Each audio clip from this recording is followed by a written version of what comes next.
Hello and welcome to नौकरी study. स्वागत है आपका अपने यूट्यूब चैनल नौकरी स्टडी में। तो जनजातीय शासन व्यवस्था के अंतर्गत हम लोग दो टाइप्स को देख चुके हैं, माझी परगना शासन व्यवस्था और मुंडा शासन व्यवस्था। माझी परगना शासन व्यवस्था संथाल जनजाति की शासन व्यवस्था है, मुंडा और शासन व्यवस्था मुंडा जनजाति की शासन व्यवस्था है। अब इस वीडियो में हम देखते हैं पढ़ा शासन व्यवस्था। पढ़ा शासन व्यवस्था उरांव जनजाति की शासन व्यवस्था है।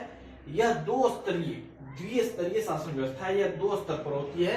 पहला स्तर है गांव का स्तर और दूसरा स्तर है पढ़ा स्तर। सबसे ऊंचा पढ़ा स्तर है, सीनियर लेवल पे। इसके पहले जो हमने देखा था मुंडा जनजाति की शासन व्यवस्था, वो भी 3 स्तर पर थी, और माझी परगना शासन व्यवस्था वह भी 3 स्तर पर थी। लेकिन इसकी एक खासियत है, पढ़ा शासन व्यवस्था 2 स्तर पर होती है। पहला स्तर होता है गांव का स्तर, निम्न स्तर पर होता है, लोएस्ट लेवल पर होता है गांव का स्तर, जिसमें प्रशासनिक और न्यायिक व्यवस्था कौन देखते हैं? महतो जो है वो प्रशासनिक और न्यायिक व्यवस्था देखते हैं।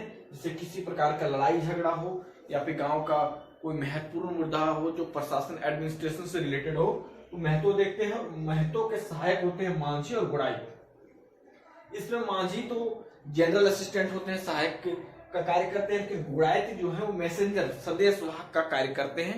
अगर महतो किसी प्रकार का इंफॉर्मेशन देते हैं तो मांझी उसको गांव में गांव के सभी लोगों के बीच पहुंचाने का कार्य करते हैं। उसके बाद है धार्मिक प्रमुख, जो कि पूजा पाठ हो या फिर किसी प्रकार से डायन भूत वगैरह के लेकर के जो क्रियाएं होती है उसको लेकर धार्मिक प्रमुख पाहन होते हैं, और पाहन का सहायक बैगा होते हैं। सॉरी, यहाँ पर मिस्टेक हो गया है, यहाँ पे पाहन लिखना पड़ेगा।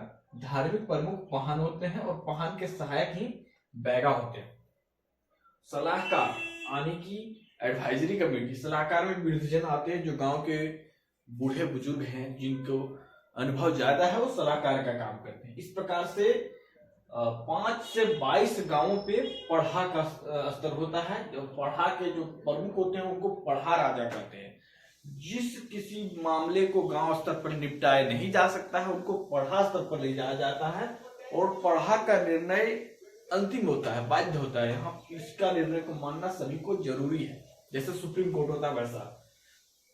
और पढ़ा के सहायक में 4 लोग होते हैं। सहायक में दीवान होते हैं, सलाहकार मंत्री होते हैं जो सलाह देने का कार्य करते हैं, और संदेशवाहक को कोतवाल कहा जाता है, और व्यवस्थापक पनभरा करते हैं, जो खाने पीने का व्यवस्था करता है। पनभरा किसी प्रकार का भोज भात हो, शादी विवाह हो, या फिर किसी से दंड लिया गया है तो उसके खाने पीने को पनभरा व्यवस्था करते हैं। और यहाँ पे गांव जो होते हैं पढ़ा शासन व्यवस्था में गांव को एक लेवल दिया जाता है, एक नाम प्रदान किया जाता है। गांव का एक टाइप्स होता है, जैसे कि गांव के प्रकार हो गए राजा गांव, दीवान गांव, पनेर गांव, कोतवाल गांव, और अन्य गांव ईटीसी गांवों को प्रजा गांव कहा जाता है। तो इस प्रकार से हमने देख चुके हैं पढ़ा शासन व्यवस्था के बारे में। तो अगर इसमें कोई डाउट होता है तो आप कमेंट सेक्शन में पूछें, और एक क्वेश्चन का आप कमेंट सेक्शन में आंसर दें।